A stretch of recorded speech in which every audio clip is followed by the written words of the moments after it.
All right. For today's lecture, let me tell you what we are going to attempt to do today, as well as on Thursday. So in my previous lecture, what I'd done is I had described for you what you could expect from the course, obviously the requirements for the course, and then in the second half of the course, I basically went over the syllabus in pretty substantive detail, discussing each week's readings, not all of the readings in detail, obviously, but just to give you an idea of and give you an overview of the course, the lay of the land, as it were.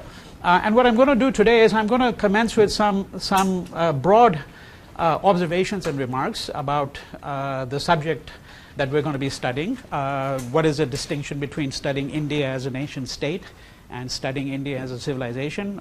Remember 70 years is a very short period in the history of India, right? Because we're essentially looking at 1947 down to the present day. There's obviously a whole series of very complex questions, such as how much of the Indian past does one really have to know about in order to get some of the nuances of what is happening at the present moment. If, for example, there is a lower class movement of resistance in India, well, its origins might appear to lie in contemporary situations. But we do know that there have been groups of people in India who have been disenfranchised for generations.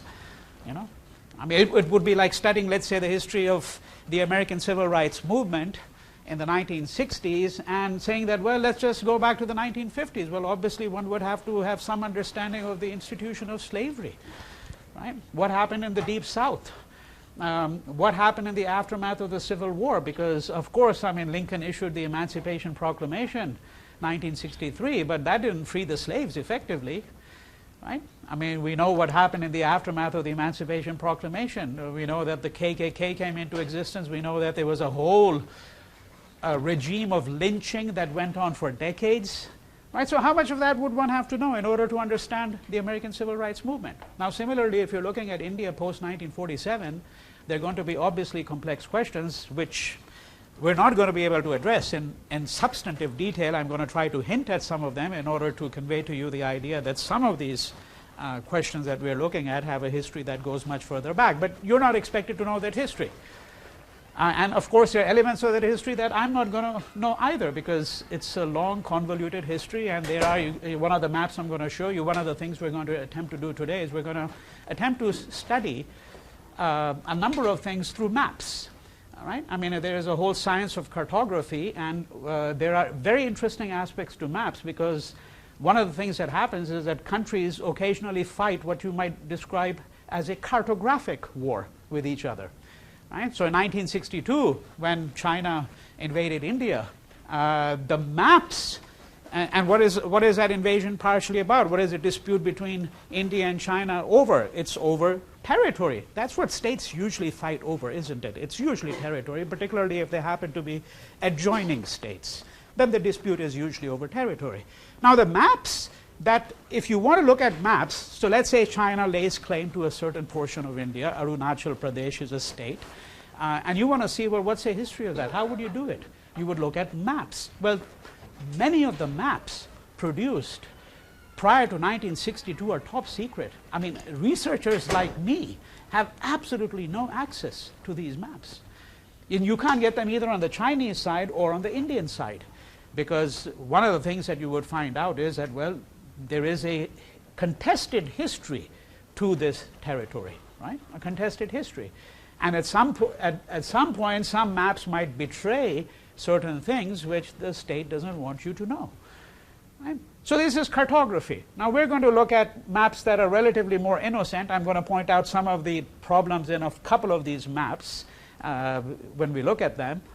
But I'm saying all of this by way of a preface, because I'm trying to suggest to you that one of the things you'll have to bear in mind is that we're beginning really midstream when we begin in 1947, because we're assuming that the independence of India marks a definite watershed. And of course, in the common sense view, it does, because India becomes free of British rule. And as I had pointed out to you myself, I think the principal aspect of the history of the 20th century globally is decolonization. If you asked an American political scientist, they'd say the Cold War was the most important aspect of the second half of the 20th century. Right? But the Cold War itself, by the way, has an intricate relationship to the whole question of decolonization, because there are going to be almost 70 states that are going to become independent in the post-1945 period. Right? Now, that's one set of questions then. How much of India's past do we know? What bearing does that have on our study? Okay.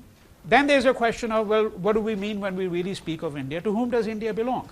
The India that people lay claim to, well, there are many different Indias here. The India of the affluent and the India of the poor might be two very different things. I mean, if you spoke to most villagers in India and you said, well, what is your vision of India? I'm not sure you're really going to get much of an answer, right? Because that person is probably concerned with his or her immediate livelihood.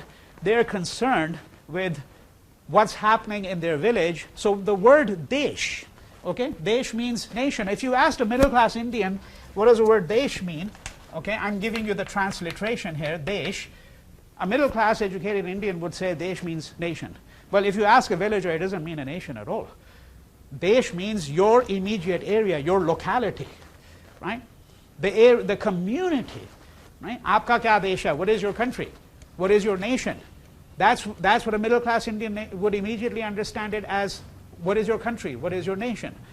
But the idea of belonging to a nation is not an idea that everybody actually really shares in, necessarily, right?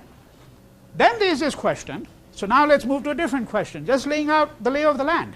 Just some things for you to think about throughout the course before we get into the nitty-gritty of what happens in 1947, and of course I'm going to have to give you a little bit of history going back to the coming of the British in India. But before we do that, here's another kind of question that we want to think about. What is it that makes possible the unity of India? All right? So one of you on your cards wrote that he or she wanted to know what is the glue that holds together a country called India, because there's enormous linguistic diversity in India.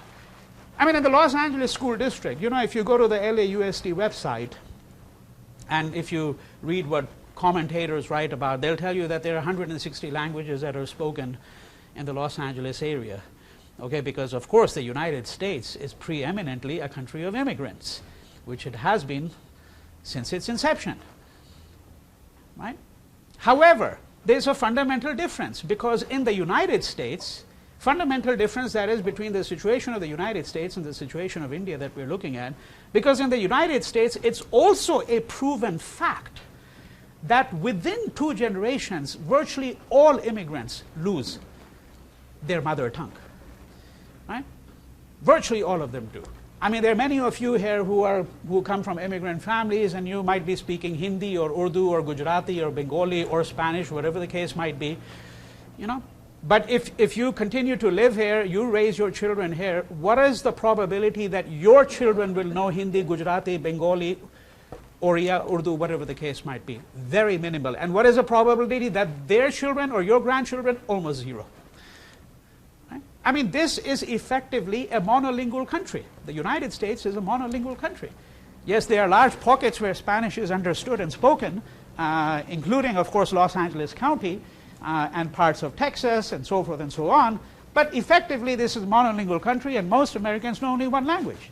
Now, interestingly enough, the situation in India is dramatically different, because there you do have, according to the census of India, 1,000 spoken languages, even today. And some of these spoken languages have tens of millions of speakers. The constitutional languages of India, such as Hindi, Bengali, all of these have tens of millions of speakers, in some cases well over 100 million. And Bengali, of course, is spoken not just in India, but it is the dominant language in Bangladesh, in East Pakistan. Right? So, something that I'm not going to be able to explain right now, I hope you'll understand the irony of this much later on as we moved along in the course. But I'm going to suggest to you, that educated Indians, in fact, tend to be more monolingual than uneducated Indians, right? Which sounds very strange. But if you grow up, for example, as I did, I grew up actually in quite a few places in many different countries, but you know, to the extent that I grew up in India, I grew up in Delhi. And if you grow up in Delhi, you effectively speak only one language, at the most two. And that if you happen to be educated and you come from a middle class family and are reasonably affluent, right, all of which would more or less describe me, right, and you went to one of the best public schools. Public here, by the way, is the English usage, which means private. And when you say public school in India and Pakistan and Bangladesh, as in England, it means private school. Okay? And so you go to one of these schools, they are all English medium schools. So if you belong to that sector, the first language tends to be very often English. Something that is not commonly understood in the US. Because I remember when I was an undergraduate at Johns Hopkins University, and some professor said to me, "Where did you learn English? You know, how come you speak English that well?" He asked me. And then, of course, I had to explain to him that, well, I'd grown up in India, and that, you know, for someone coming with my class background, it was not unusual to know English from a relatively early age. And then the second language would be Hindi. And for those of you who have seen Bollywood films, you know that there's this sort of mix of Hindi and English that is extremely widespread in North India. Now, there are lots of people I have encountered, many others have encountered. This is not simply anecdotal, it's anecdotal, but there's actually, I think, a range of literature to suggest that. There are people who are quite uneducated living in South India, and many of them know 4 or 5 languages. They know 4 or 5 languages because they live in areas that can be viewed as linguistic borderlands, where there are a number of languages that predominate. You know, let's say you work as a tourist guide. You're not even somebody who's got a high school diploma.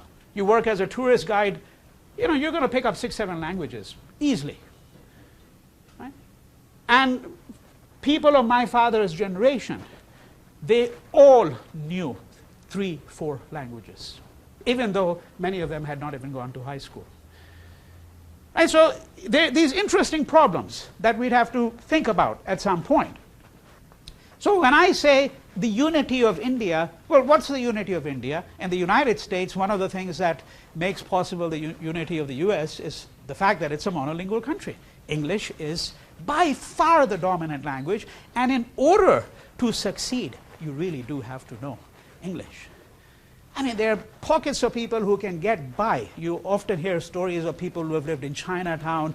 I've met Gujaratis, by the way, here who are in their 70s, who frankly know very little English. Okay? But then, you know, I wouldn't describe them as the most spectacular models of success either, the ones I'm speaking about. In order to make some headway in this society, you generally have to know English. I think that's a given.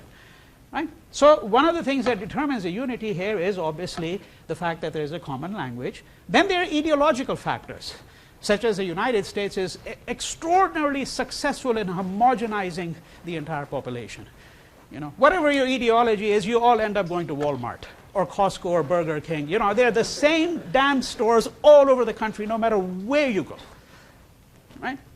The degree of homogenization, the forces of homogenization are extraordinary, which I'm not going to really talk about that at great length, but I'm just giving you an illustration.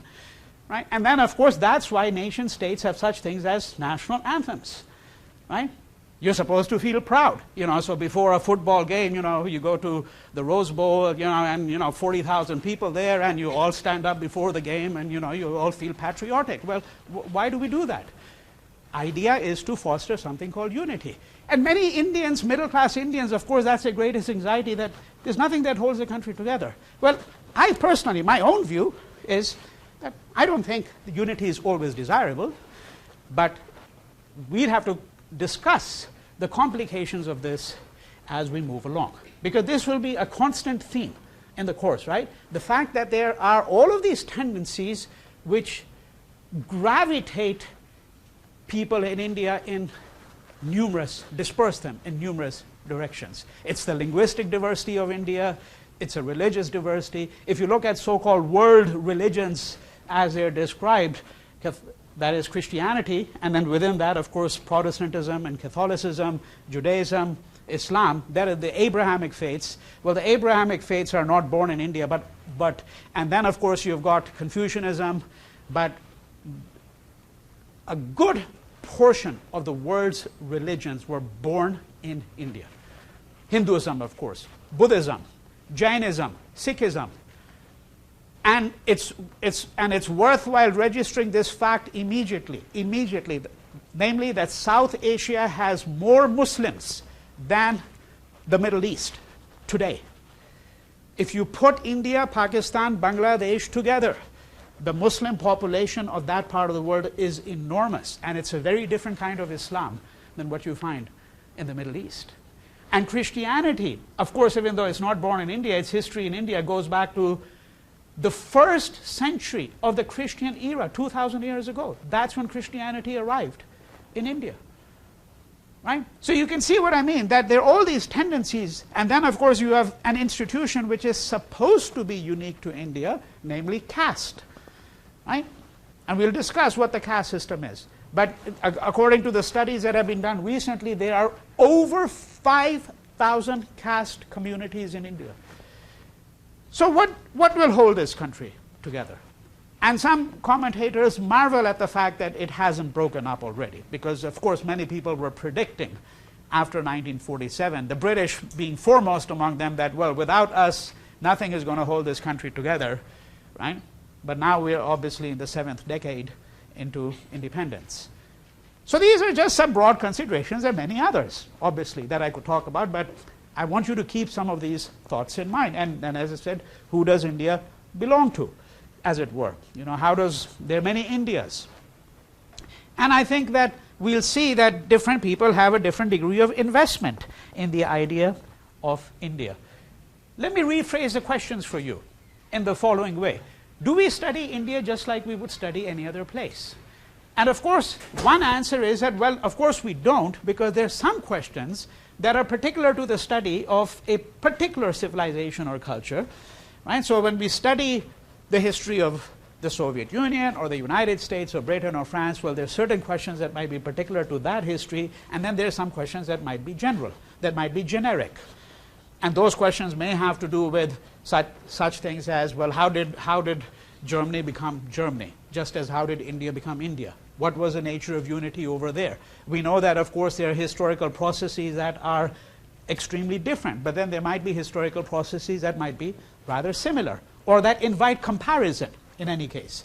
So the question here is, very broadly, do we study India just like we would study another place? On the other hand, I'm suggesting, well, we can't do that. Because, for example, when you study the United States, language cannot be, in my view, one of the principal factors through which one would study the history of the US.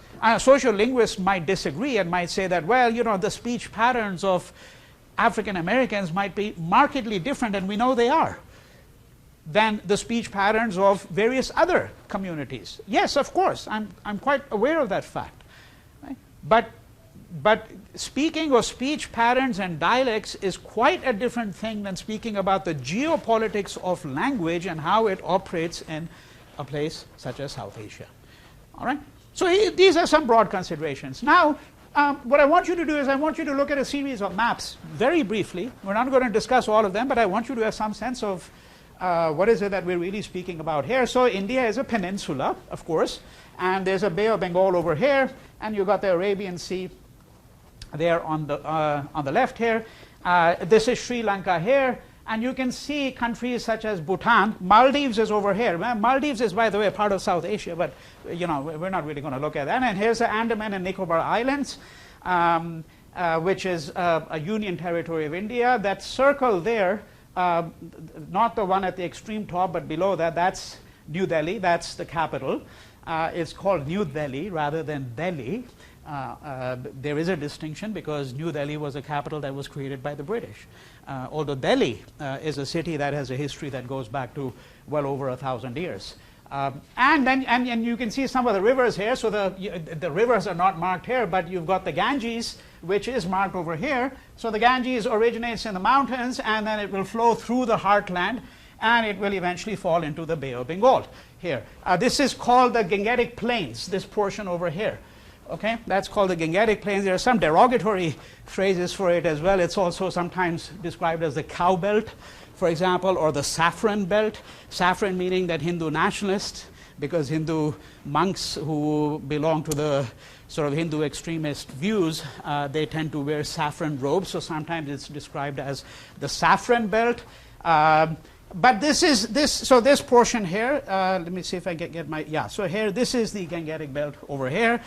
Okay, and then of course this topographic map gives you some sense of the altitudes, because this area in the white here, on the top here, there we're talking about altitudes of 9,000 meters.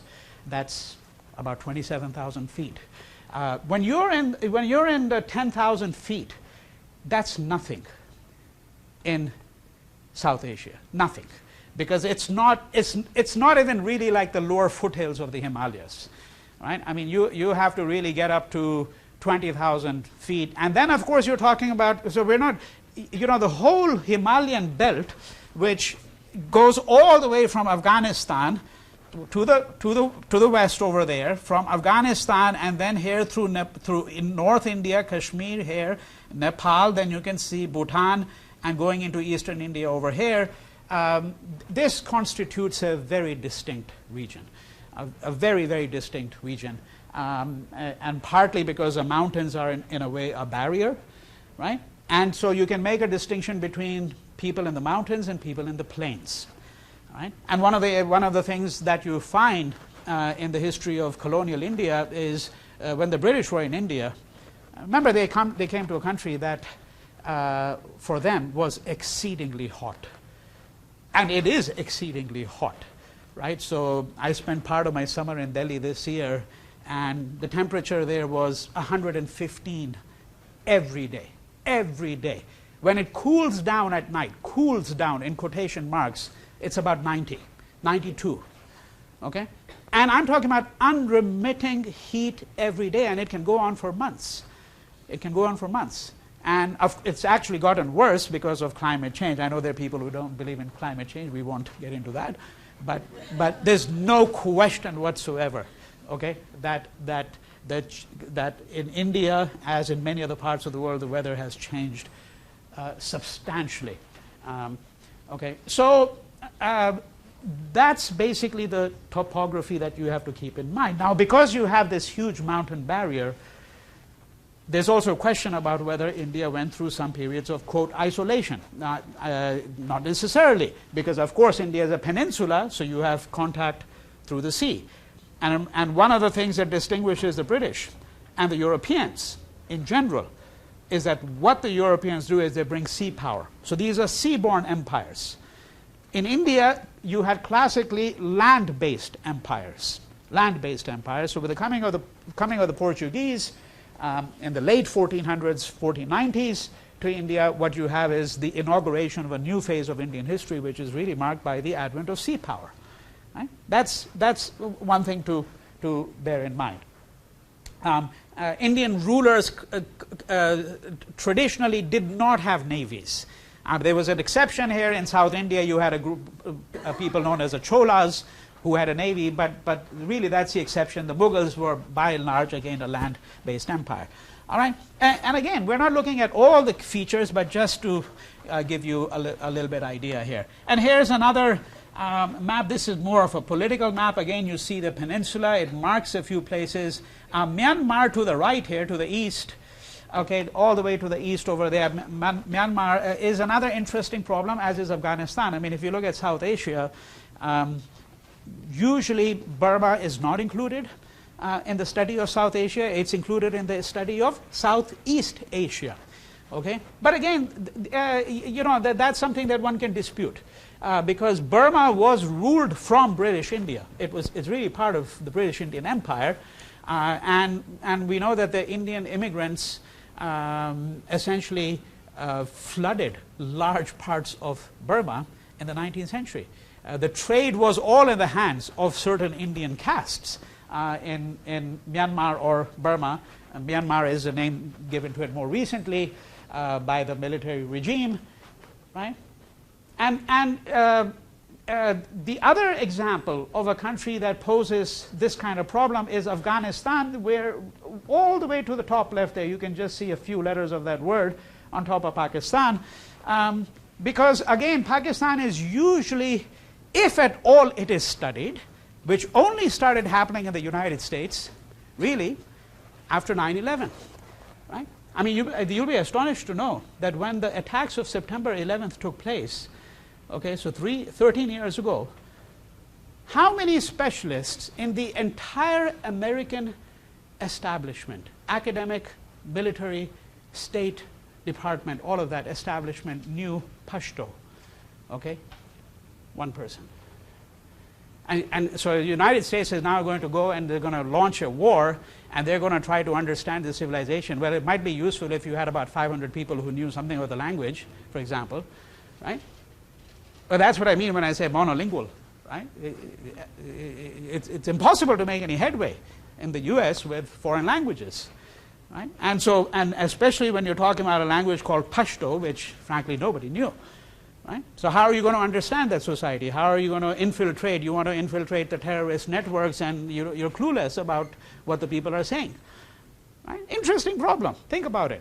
Now, Afghanistan basically fell through the cracks, by which I mean that the South Asianists did not really study, okay, in the United States, Afghanistan, because South Asia really meant India, and then Pakistan and Bangladesh, Nepal, Sri Lanka, right? And the Middle East people said, well, it's too far east. It's way far too east. You know, Middle East means Iraq and Syria and Lebanon and Jordan and countries like that. So essentially, Afghanistan fell through the cracks, and nobody really studied Afghanistan. And it's only, as I said, quite recently. So there's an intellectual problem. You see how we divide up the world in certain categories, and then some places and certain phenomena don't fit into the categories. And that's a problem of knowledge. Because think about it, that no matter what discipline you study, you use certain categories through which you understand the world. But one of the things about the world is it happens to be an obstinate place. It does not like to fit into the categories that the social scientists create to understand the world. Because what social scientists would really like is, you know, they'd like to have neat categories. So this is the developed world, this is the underdeveloped world. Right? Those are neat categories. And we know there are problems because, of course, in developed countries, there are large pockets of people who are poor, extremely poor, who don't have health insurance. The infant mortality and maternal mortality rates in certain communities in the United States is almost the same as in Somalia or Ethiopia. And then, of course, there's the super rich in India and Somalia who are as rich as people living in Beverly Hills and even richer, in fact. If you look at real estate prices in India, I mean, you'd be floored. You'd be floored. Because you can buy a mansion in LA, and for that amount of price, you'd get an apartment in many parts of Delhi. Seriously. You know? Okay, so, you know, we create categories. And so we created categories called South Asia and then the Middle East. And then what happens if you don't fit into those categories? So something to bear in mind. And this, of course, is a political map, so it gives you, you know, the main cities. And all of these cities that you see in big, bold letters, I mean, these are all cities with millions of people. We're not talking about, you know, hundreds of thousands here. You know, large towns are hundreds of thousands in India, and then cities are going to be millions. And the huge metropolises, Delhi, New Delhi, which you see on the top there, and there it's distinguished there. Delhi is about 21 million. Bombay, now known as Mumbai, is about 20 million. Okay, and Calcutta is here, now known as Kolkata, is about 18 million. Right, and then we have got cities like Hyderabad, Chennai, Bangalore, all of these 5, 10, 15, depending on which city you're talking about. Okay, and one of the fundamental changes in post-1947 India, which I pointed out before, we're going to look at it in much greater detail before, but now you get an idea because you can see that these huge cities are spread out. One of the fundamental changes then is the migration from the hinterland, that is from the countryside, from rural areas into these large urban metropolitan centers. So if you had to put it in a slightly different language, the degree of urbanization has changed substantially. Larger parts of the country are getting urbanized, and now, of course, they're speaking about large pockets.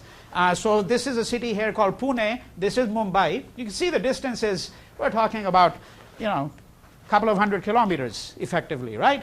That this is supposed to now be developed as a huge industrial corridor, right? A huge industrial corridor, because there's going to be immense development all along. And until quite recently, the connectivity, so here these are basically major highways that you see in white over here. Connectivity was very poor in India. Even today, a national highway, as it's called, I mean, you should try to go down one of these national highways, NH8, for example, which I know very well because it runs by Delhi, and then you get into Jaipur. Jaipur is over here, okay? I mean, there are portions of NH8 which are essentially 2 lanes each direction, and suddenly you might have to brake because there might be a huge herd of cows right in the middle of NH8, okay? I mean, we're not talking about a small provincial country road here, right? Comparatively, it is a small provincial country road in comparison to, let's say, the 405 or Interstate 10, right? But this was a project. The idea of linking all the major cities, this was a project that was really commenced only about 15 years ago in India. And it's still in continuation. All right? It's by no means completed, but of course the connectivity is a lot better now than they used to be, partly because when you have a huge middle class, that means what? Growing consumer demand.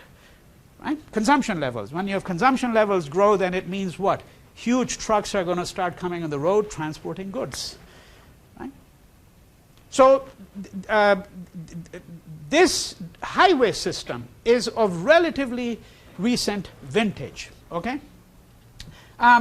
States and union territories. So this map now shows you the division between what are called the states and the union territories.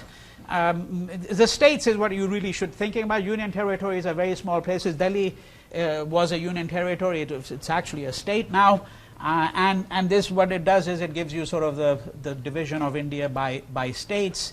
One of the things we're going to try to understand later on is how these states were crafted, because you'll see a map in a few minutes which will show you that this is post-1947. This is not what India looked like before the partition of India in 1947. All right, and many of these states are going to be what are called linguistic states. That is, that there tends to be one language which tends to be the predominant language in that state. It doesn't mean it's the only language that is spoken in that state, but it tends to be the predominant language. All right, and here is a map. This is from an extraordinary atlas. If you ever have the time and the inclination, I mean, it's one of its kind. It's called the Historical Atlas of South Asia by Schwartzberg. The library here has a copy. You can't check it out. It's a huge book, but you can go and take a look at it there, and it's the finest atlas ever put together on South Asia, one of the finest atlases ever put together anywhere, frankly. And this is a map from there which shows you the linguistic families, because not only is there linguistic diversity, but the languages belong to actually different families. So, the languages that are spoken, these languages here, the dark blue that you see over here, okay, and for those of you who are really alert, you'll notice, and it's a fascinating question, how come you have a dark blue over there? Because these are the languages that are considered to be Dravidian languages. Okay, that's the family.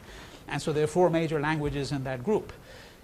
And the subsequent map will show you, but even this one does. The 4 predominant languages, Dravidian languages, are Telugu, and this is the state of Andhra Pradesh, Kannada.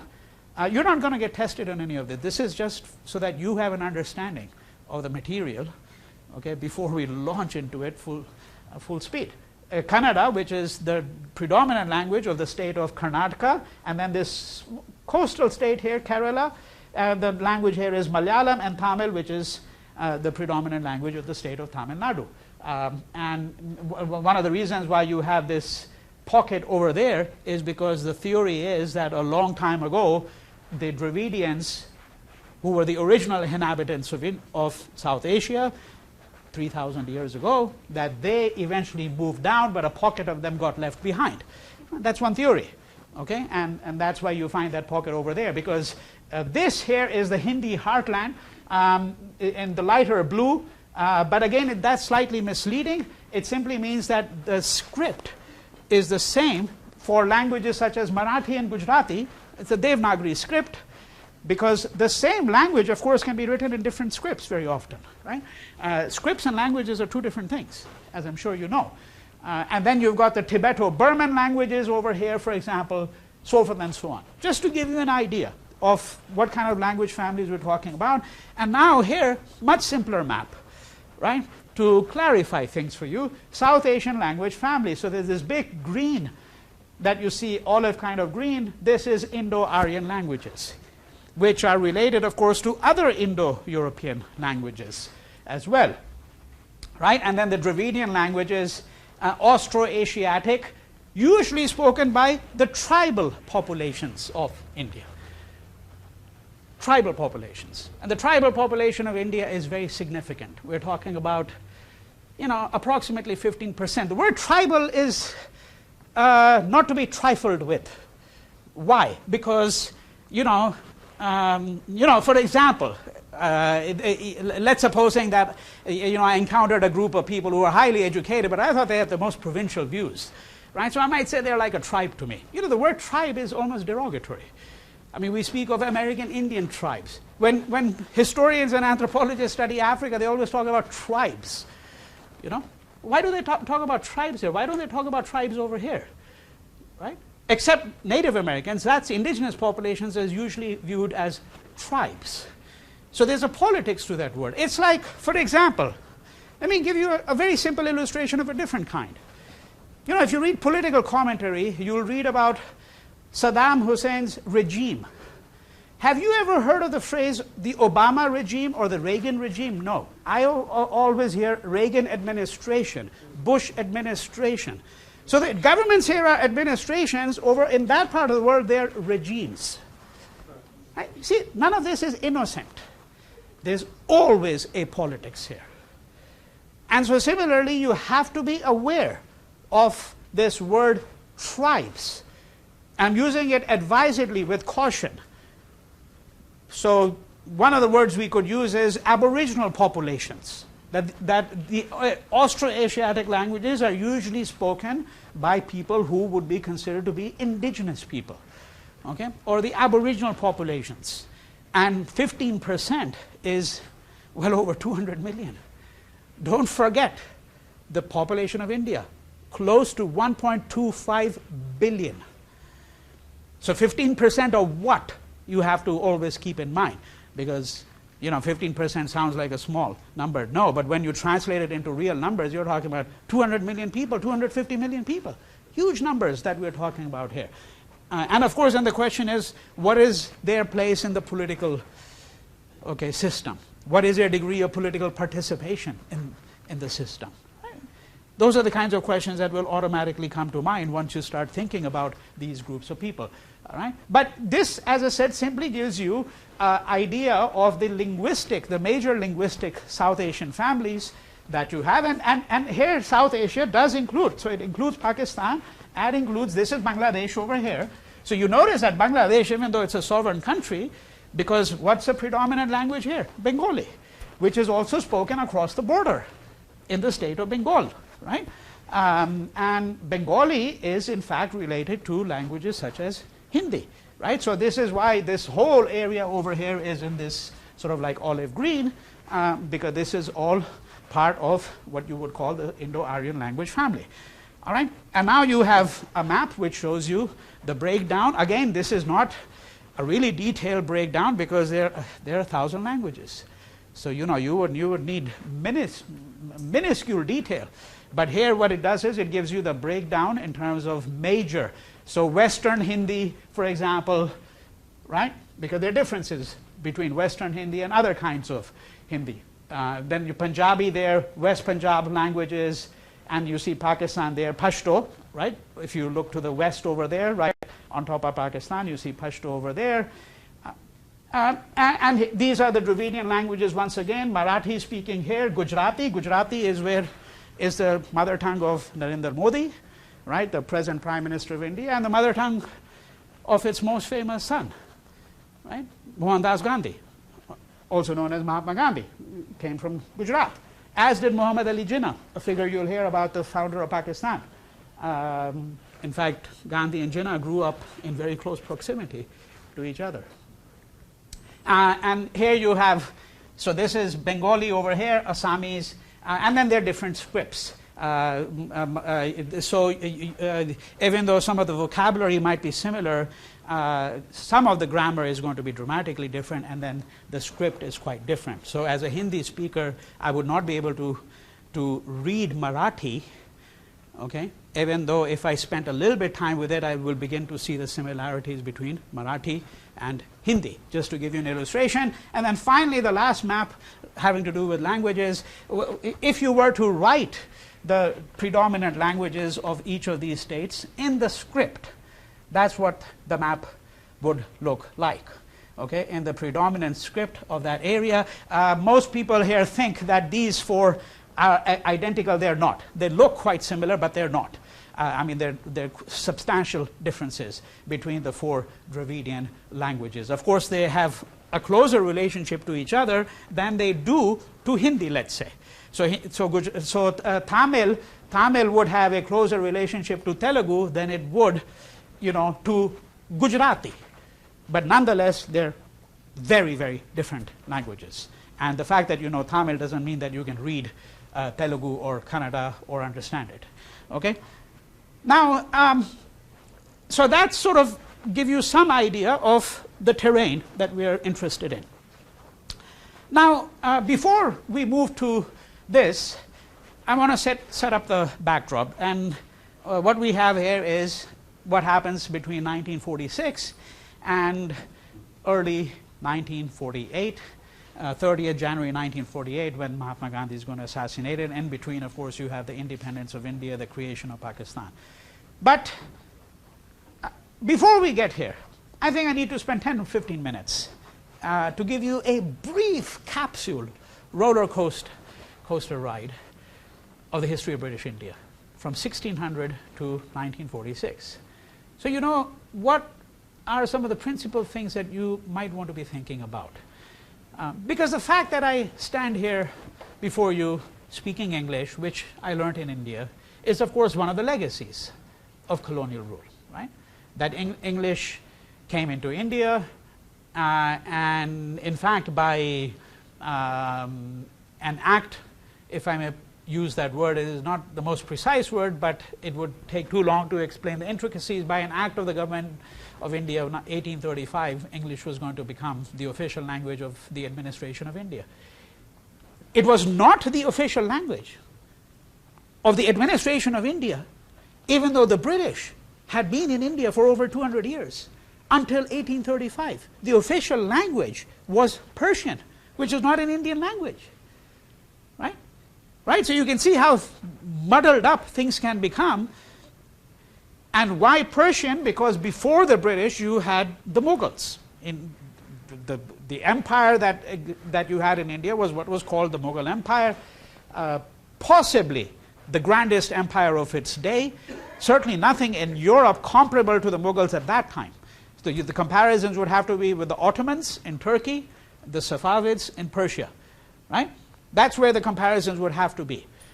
Now the British come to India in the early 1600s, and they come there largely to trade, right? And that again has a long history. It has a long history because what they were trying to do was they were trying to cut out the middlemen, because if you were going to be doing trading with India, and what would you come to India for? You would come to India for such things as spices, for example, okay?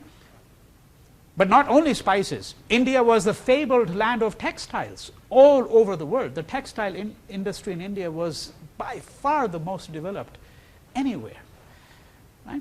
So you come to India for textiles, cotton textiles, silk, muslin. Muslin is a kind of cloth which is so thin that you could take a fabric that goes from this end of the room to the other, and you could roll it up and put it in your pocket, right? Very fine cloth. Okay? So the art of spinning and weaving was extremely well developed. So one of the things that, of course, the British were trying to do, as the Portuguese, was that you would have to come through the Red Sea and you would have to pay tribute to all the people who were dominant in that region. So in order to avoid having to pay all these middlemen, they wanted a direct trade link with India. Okay? And it begins to happen in the early 1600s because Elizabeth, the monarch, Elizabeth I, she is going to give a group of men who are merchants a charter, okay, a license to trade in India. And thus comes into being something called the East India Company. The East India Company. Now the East India Company, and again this is, I cannot obviously explain to you because I do a whole course, as I think a few of you here know because you've taken it with me, a whole course of the history of British India, where we essentially look at, you know, how did the British who came to India as traders, how did they end up becoming rulers? Right? You could say, by the way, that that happens all the time even today. I mean, there are American multinational companies which are enormously powerful, enormously powerful.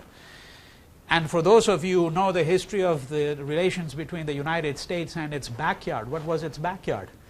Latin America, Central America, you know, right? That was its backyard. And the US in the 19th century had enormous influence.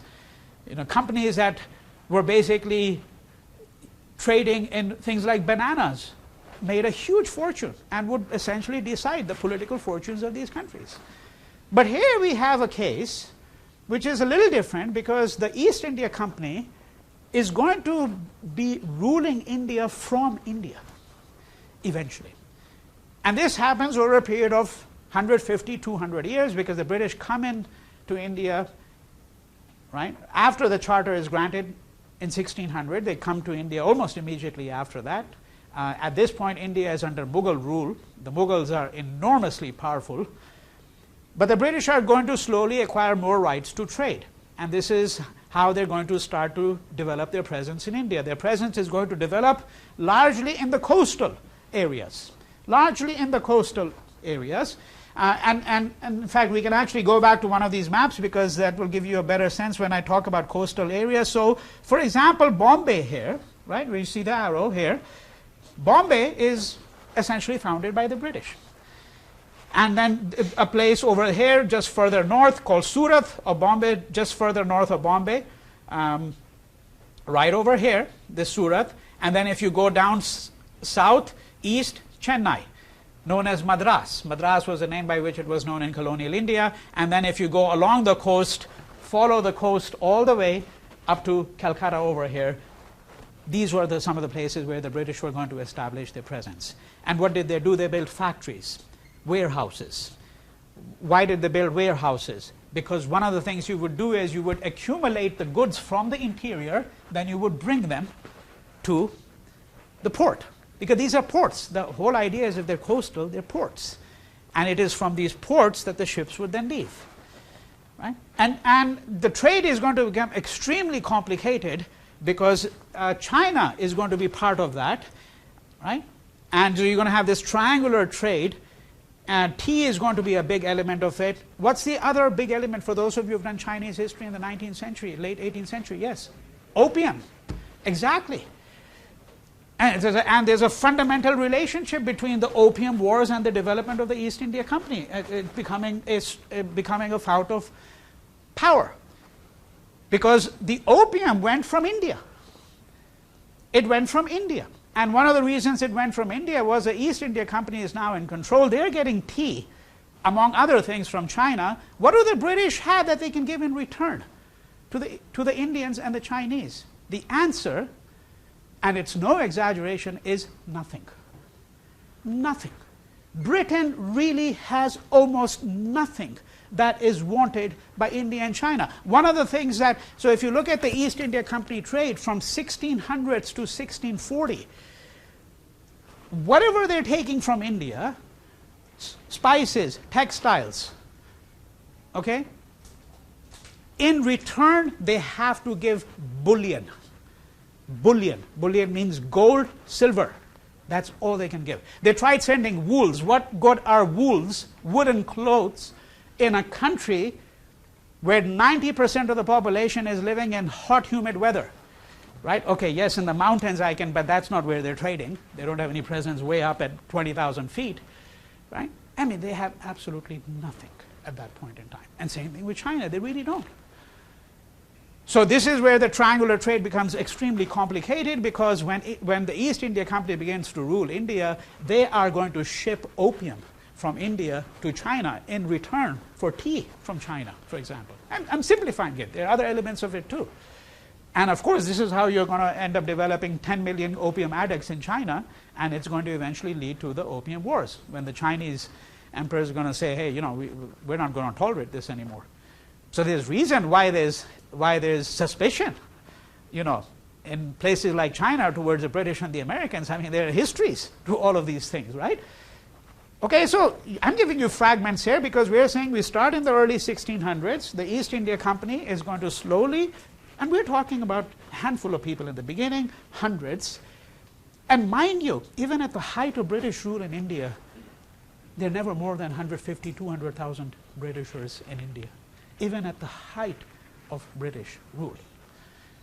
All right? Very few, comparatively speaking.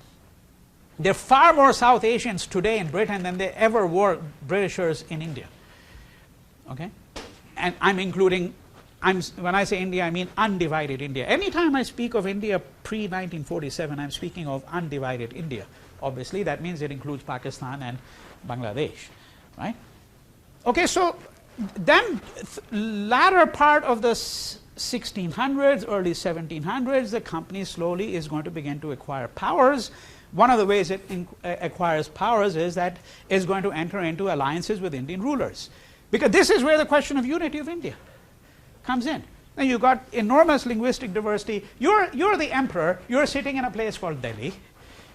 You're fluent in Persian and Turkish, let's say. Right? Why should an Englishman speaking English or a Frenchman speaking French be any more or less a foreigner than somebody coming from here who speaks Tamil, if you're sitting up in North India? Right? So the idea of a foreigner is something that we'd have to look at, because one question that comes up is, how did India fall under British rule? How did this gigantic country with such a huge population fall under the rule of the British? Right? And of course, for Indian nationalists in the 19th century, this was the preeminent question. You know, why did we allow ourselves to be enslaved by the British? Right? You know, didn't we eat enough beef? You know, we just didn't have muscles, right? We couldn't compete with them. Were they a more masculine people?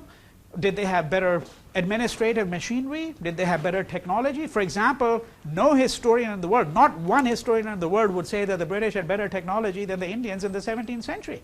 Not at all. In China and India accounted for half of the world's trade in 1700. Half of the world's trade was accounted for, if not more, by China and India alone. Right? China, India, and Europe, all the way until 1750, roughly account, for about 1/3 of the world's trade each. You know, leave out about 5–10%, which is the rest of the world put together.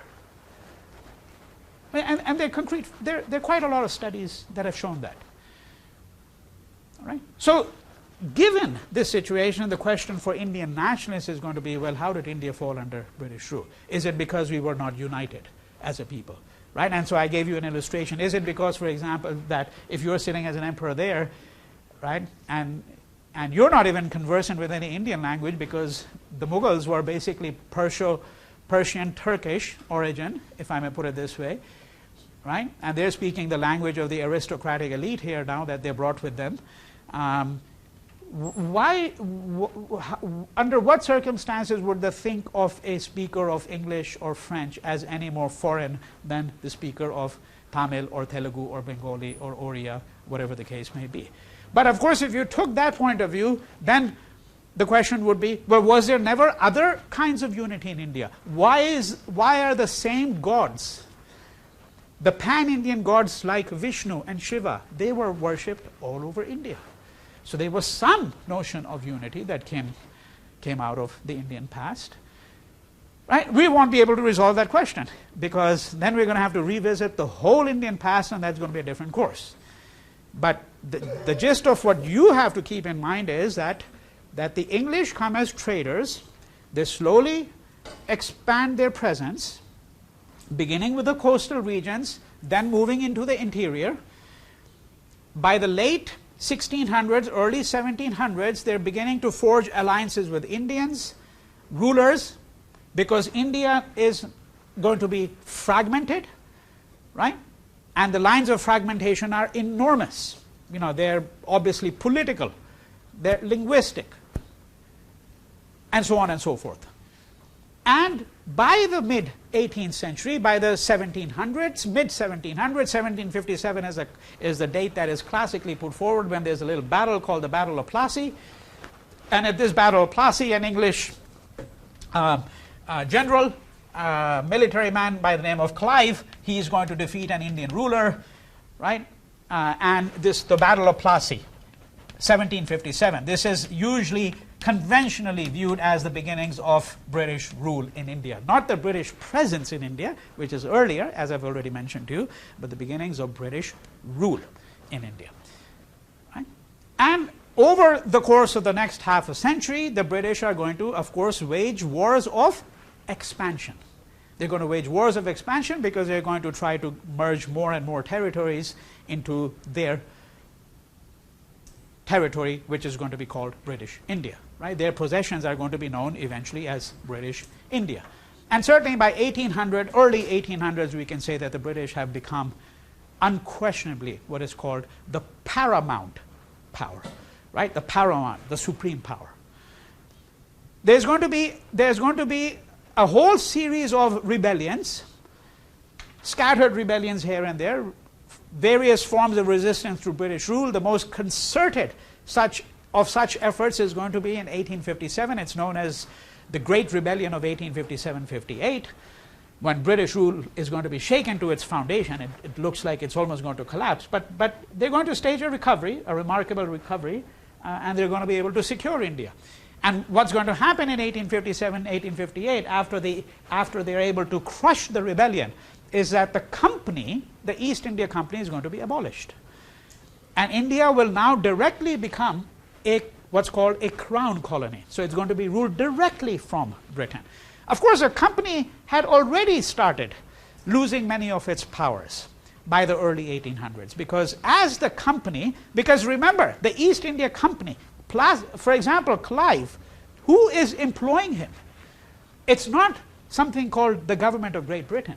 No, it's the East India Company. He's an employee of the East India Company. And the East India Company has its own armies. Right? So the East India Company is going to become a source of power, which is going to become something that is going to bother the British back in England. Because Parliament, because if you know what the British political system is, right? I mean, you have a monarch, as you do today, right? Elizabeth II, right? And she's been monarch for God knows how many decades. I think her older son's waiting eagerly for her to pop off so he can at least become king for a few years. God knows if that's going to happen, but in the event, I mean, so you have the monarch, but the monarch, of course, is not the source of power as such, right? There's a difference between the head of government and the head of state. And then you have, of course, the prime minister, who's the one who wields the power, and you have a parliamentary system, you have a cabinet, as you do over here, a cabinet, right? So now in the 19th century, as the company in the going back to the late 18th century, early 19th century, as a company starts to become really powerful, there are people back in Britain who are starting to worry, because the company is becoming an alternate source of power.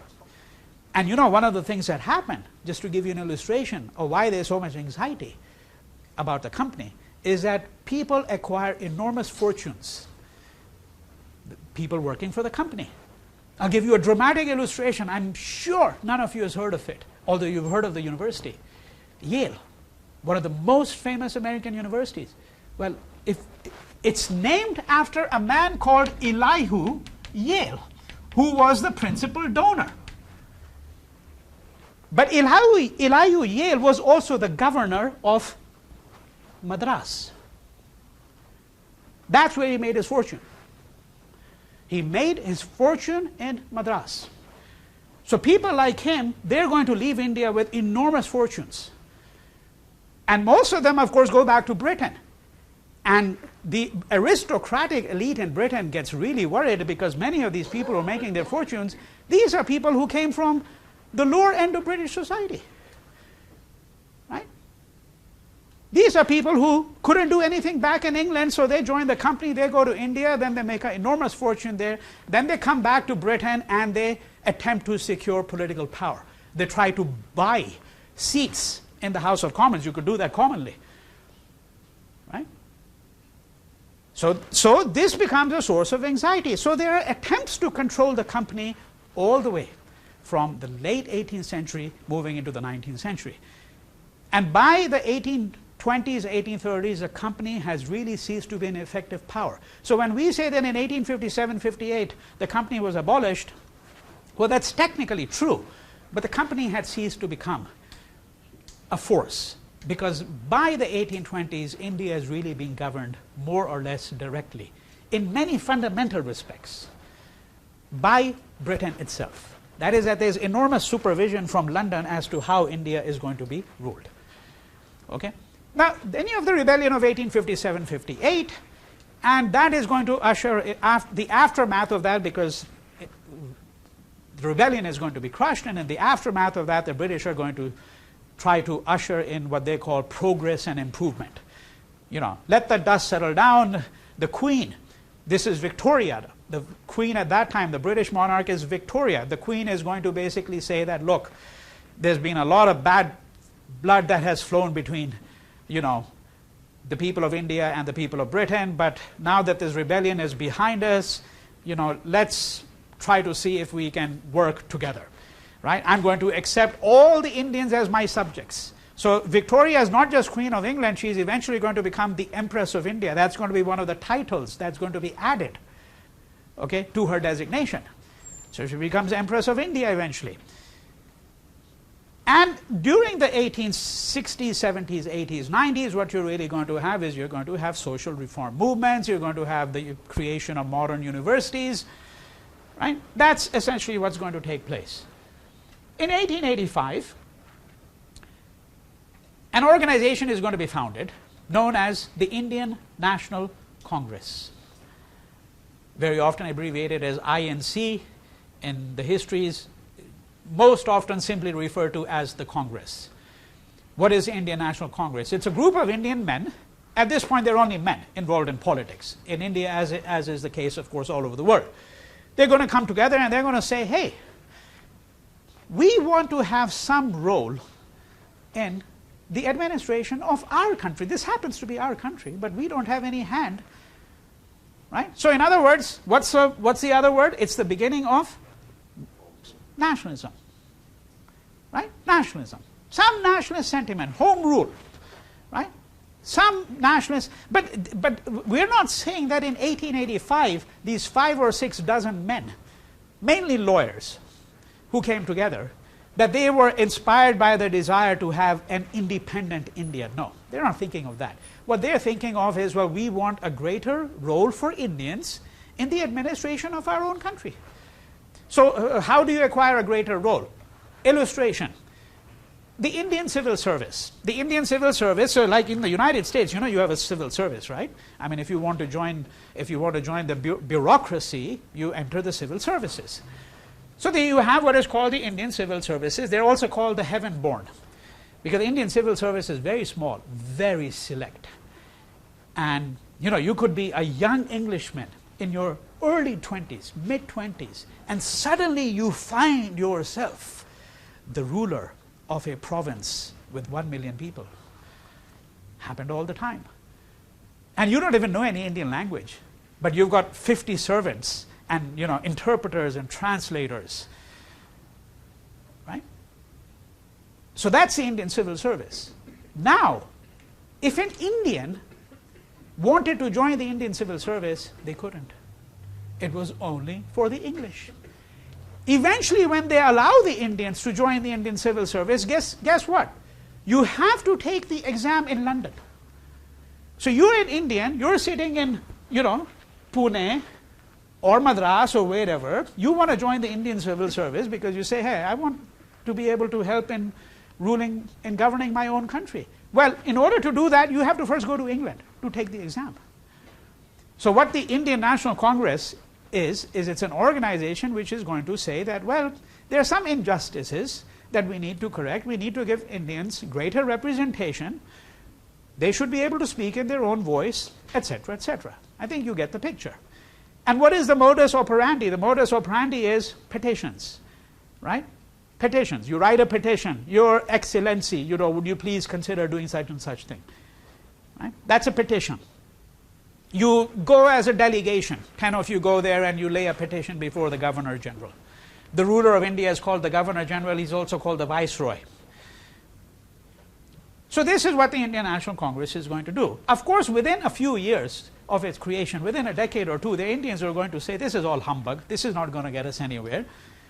And what you're going to have is you're going to have full-blown nationalism that's going to start to emerge. Right? Now, that has a long, complicated history, as you can expect. We're not interested in the entire history of Indian nationalism here. What we want to do is we want to move on to the early 20th century and to the emergence of M.K. Gandhi. Okay? Otherwise known as Mahatma Gandhi. Mahatma is not his name. Let me emphasize that. Mahatma is a title. It's an honorific. It means the great soul. Okay? The great soul. Mahatma, it's made up of two Sanskrit words. There's a process in Sanskrit that's called sandhi, which means when you combine two words here. So Maha means great and Atma means soul. Okay? The great soul. So this is a title that's going to be conferred on him. So M.K. Gandhi is born in 1869 in Gujarat, over here. He's born in this little town here, which you can't really see here. It's called Porbandar. Okay? That's where he's born in 1869. And Gandhi is going to, like all Indians of his generation who had political aspirations, what is he going to do? He's going to go to England and he's going to get credentialed in law. He's going to eventually come back to India, spend a year in India, and then he's going to go to South Africa. And he's going to spend over 20 years in South Africa. Right? And that's a critical part of the history, not just of Gandhi, it's a critical part of the history of South Africa, mind you. Okay? I mean, if you're studying South African history and you're trying to understand the anti-apartheid movement, okay? The fact that Gandhi was there has enormous impact. But we're not going to be doing the history of South Africa here for the moment.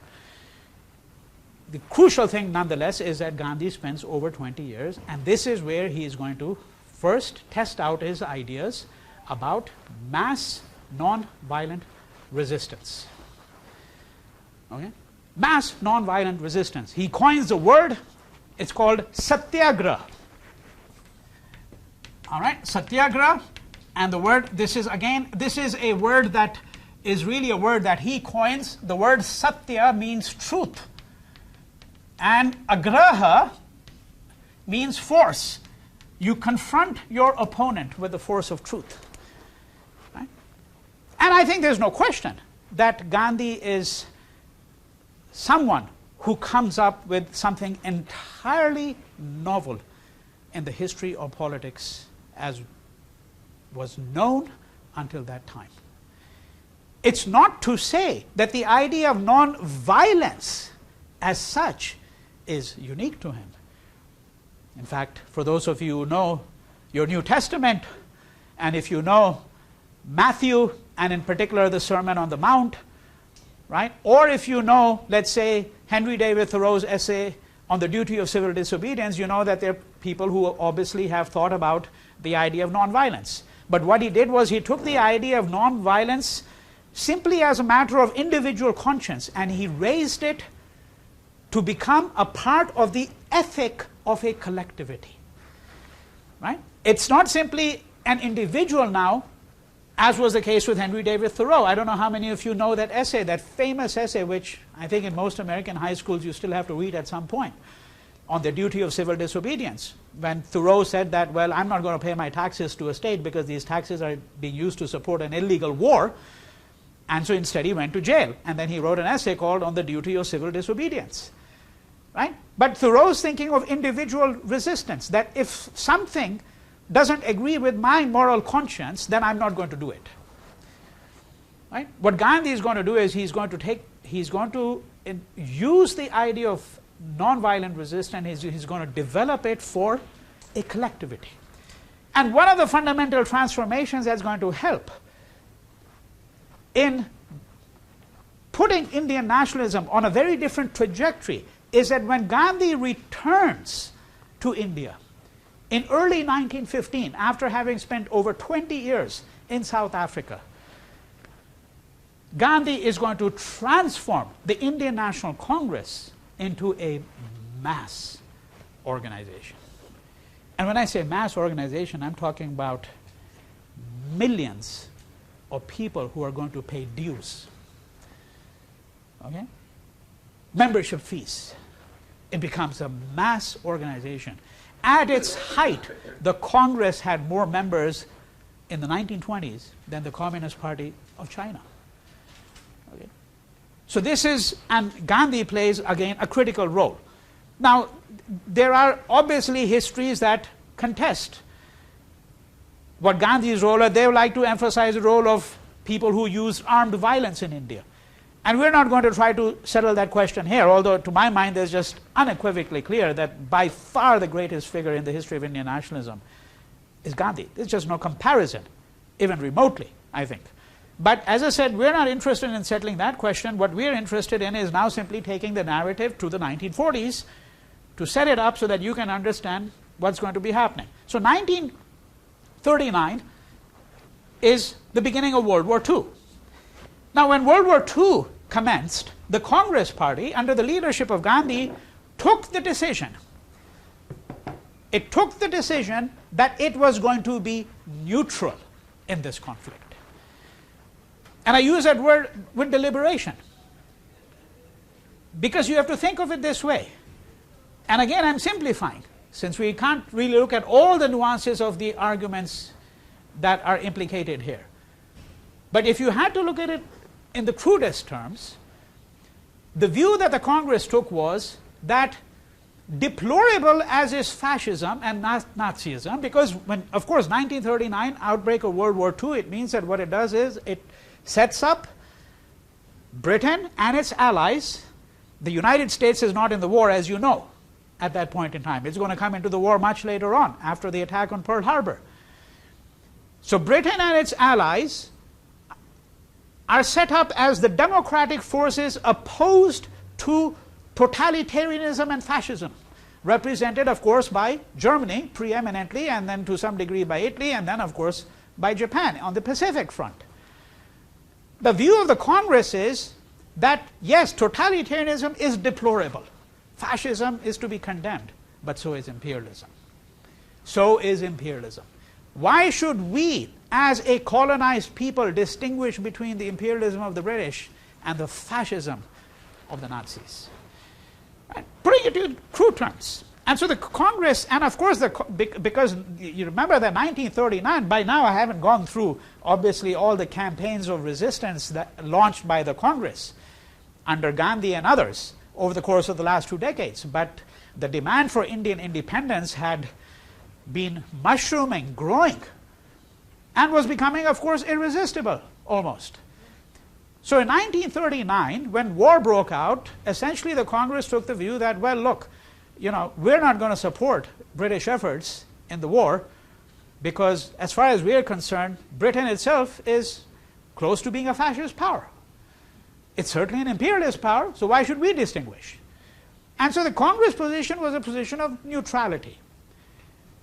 And this is important. Now, it's important for the following reason: that the Indian National Congress was not the only political party or political organization representing the interests of Indians at this point in time. In 1885, when it was founded, it was the first organization of its kind, and it remained the only organization of its kind for some time.